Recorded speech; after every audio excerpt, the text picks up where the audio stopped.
right, this one's fun. Price anchor. Usually, we like to buy properties just like yours for around 50, 60,000 cash. Similar houses in the area right now are selling for 45 to 80,000. Offer. Be reluctant to give an offer. Feel bad. Get uncomfortable. Make them feel your emotions. John, I want to give you exactly what you like for the property, but listen, man, I am struggling to figure out how to get there and still make sense on our end.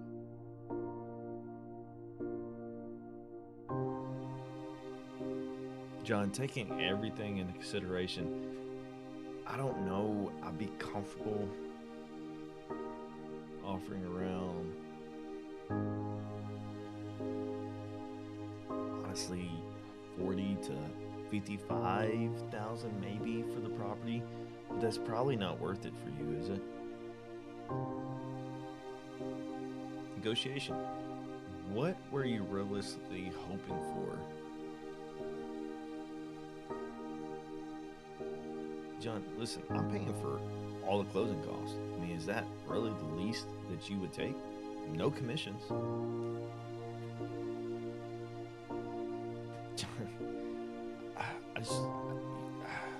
I just want to remind you, I mean, this is, I'm not coming in and having to get appraisal and all those things. Like, I'm buying as is.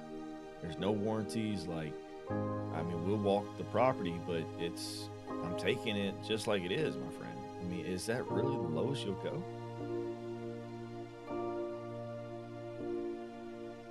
John, you can't, it doesn't even sound like you can't even see yourself doing better than that, right?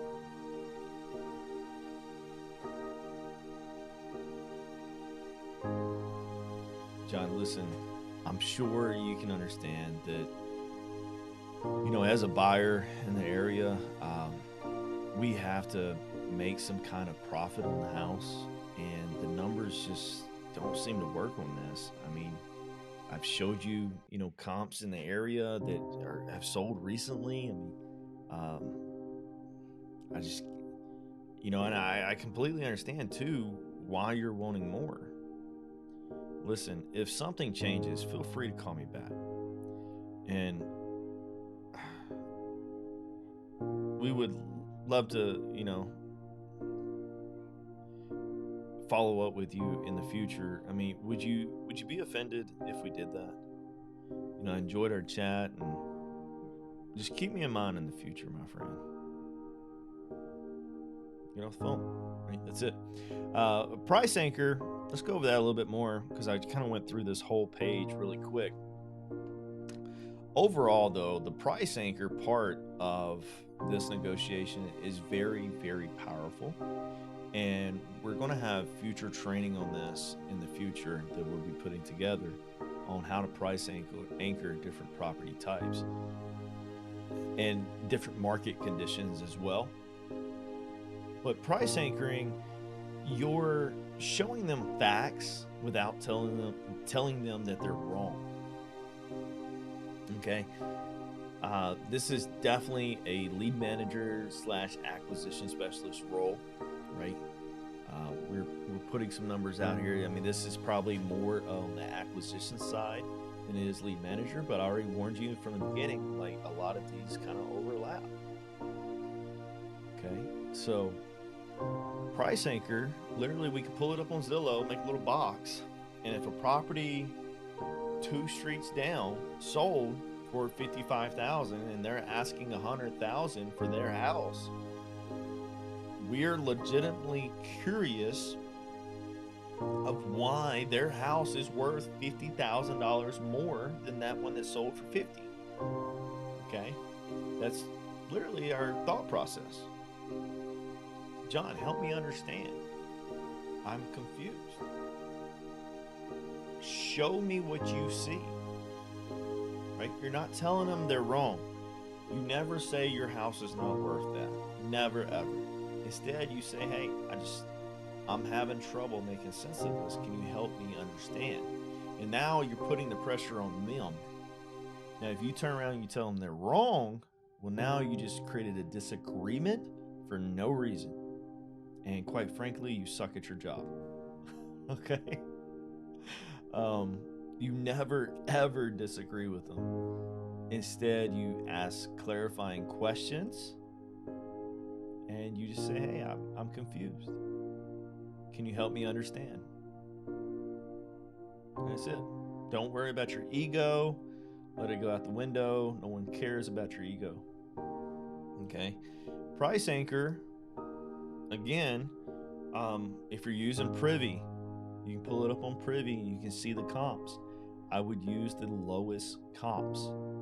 Always the lowest comps, right? And we'll have future training on this as well, but you can make some shit up, okay? It doesn't have to be precise. You don't have to give an address, but for the most case though, you don't, when I say that, I don't want you to take this the wrong way, because you're not like super misleading people or anything like that. Like, you're using the market data, and hopefully if you're price anchoring, you've been given permission to price anchor, then you already understand a lot of the basics of comping and finding those market values, because it is an art and it's changing rapidly. At the time of this video, it is January the 1st, 2023, and the real estate market has shifted so far, it's never been seen like this before in history. Okay, I can't stress that enough. Okay, real estate crash 2008, and we just closed out the year with the worst economy since 2008 for the United States. And the real estate market in a lot of major markets has dropped over 40%. Okay, that's drastic. That is since April of 2022. That is a drop that normally takes years to do. In a market like this, it's difficult to price anchor, because you'll be looking at prices and you have to really understand who bought that property, who was the buyer.